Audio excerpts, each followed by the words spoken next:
Murilo e o Mandinho, o pai agora eu vou falar pra tu. Eduardo é viado querendo meter a mala de Juju. A requisite interlancia, um conectado de papel, orei a flecha de tom, aí me experiente, cuidado que eu vou mandar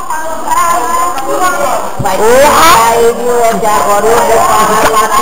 De sincronize, ele é mais bacana.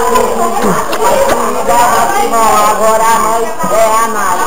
Se liga que eu moleque, eu posso lá na Casa Brava. Olha lá, Caí.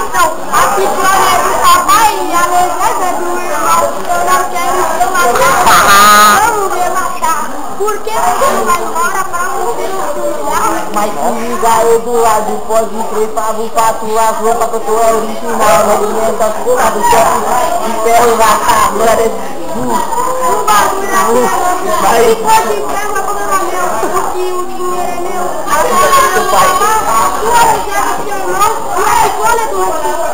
Liga aí, moleque, agora eu vou falar pra tu. Você anda todo reaçado, querendo meter a mala do Juju. Se liga aí, moleque, você não é porra nenhuma. Você é um lixo, não pode nem sair da rua.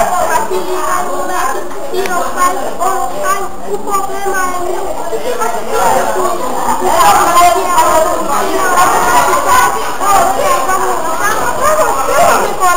Mas se liga aí, moleque, pode crer, tem uma você vem querendo meter a mala, aí você não reage. Mas se liga, vai agora eu vou falar pra tu. Você é um otário querendo meter a mala de Juju. O Juju é meu. Não, é seu pai. Cuidado com o seu xixi é de plástico. Tá, mas quer meter a mala então? Pode ligar. Mas se ligar aí, moleque, agora eu vou falar pra tu. Eu posso sair do portão, e você que não pode ver da casa do Juju. Se eu quiser, porque eu não quero não. Eu fico na minha casa, sentado oi, meu irmão. Eu já vou esse isso não é problema meu. Agora você entendeu? Pra comprar nenhum pneu. Mas se liga, Eduardo, agora eu vou falar pra tu.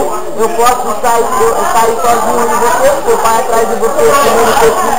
O bagulho aqui é bom, finalizando essa minha, cuidado, vai em orelha, pra não cair no